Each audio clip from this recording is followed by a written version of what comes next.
एक बच्चे ने एक क्वेश्चन पूछा जिसमें एटॉमिक मास दिया गया था और पूछा था कि एक एटम का मास बताइए। अब वो बच्चा बड़ा कंफ्यूज, और सच पूछो जब मैं स्टूडेंट थी तो मैं भी कंफ्यूज होती थी कि भाई एटॉमिक मास दिया ही हुआ है तो फिर एक एटम का मास क्या पता करना, जो एटॉमिक मास है वही एक एटम का मास है। तो चलो ये प्रॉब्लम कई क्वेश्चन में आएगी, तो मैं इस कॉन्सेप्ट को क्लियर करना चाहती हूँ कि एटॉमिक मास और एक एटम के मास में क्या अंतर है। तो क्वेश्चन है, atomic mass of an oxygen atom is 16 unit per mole, find out mass of one atom in gram. ध्यान से देखो तो गिवन मास की यूनिट दी गई है यूनिट में, यानी एटॉमिक मास यूनिट को शॉर्ट में लिख दिया जाता है यूनिट, और पूछे गए मास की यूनिट ग्राम में है। किसी एलिमेंट का मास उसके number of protons plus number of neutrons के बराबर होते हैं। एक प्रोटॉन का मास 1.6726 इंटू 10⁻⁻24 ग्राम है और न्यूट्रॉन का मास 1.649 इंटू 10⁻⁻24 ग्राम होता है। अब इस हिसाब से तो सारे एटम्स का मास 4 या 5 डिजिट्स में आएगा। सबको याद करना मुश्किल होगा, तो एक रिलेशन निकाला गया मास में। कार्बन के 3 आइसोटोप्स होते हैं, C12, C13, C14।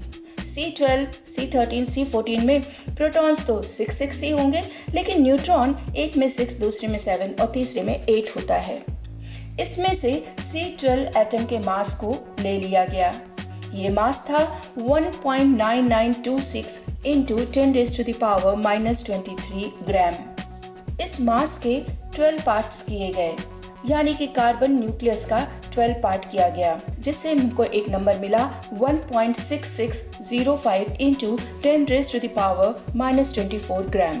अब इस मास को एक यूनिट माना गया। इससे बाकी एलिमेंट्स के मास का रेशियो निकाला।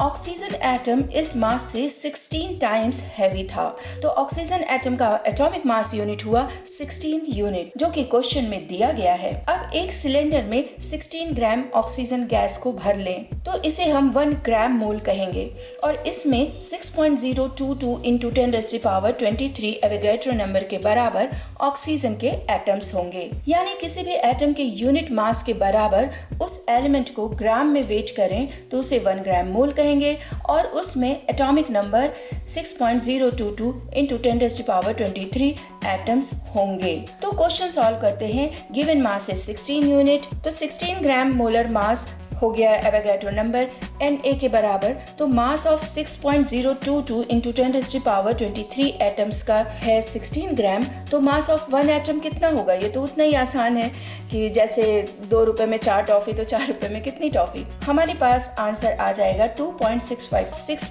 इंटू 10⁻⁻23 ग्राम। यानी एटॉमिक मास यूनिट एक रिलेटिव नंबर है C12 के 12 पार्ट्स के बराबर, और ग्राम एटॉमिक मास है एटॉमिक मास के बराबर किसी सब्सटेंस की ग्राम में क्वांटिटी। एक काम करना, C12 का 1/12 मास निकालना, 6 प्रोटॉन्स का मास लो और 6 न्यूट्रॉन्स का मास लो, दोनों का ऐड करके डिवाइड बाई 12 करो। क्या ये नंबर जो मैंने C/12 की वैल्यू लिखी है उसके बराबर है? अगर नहीं है तो क्यों, जानेंगे नेक्स्ट वीडियो में। आई होप आपको ये पसंद आया हो।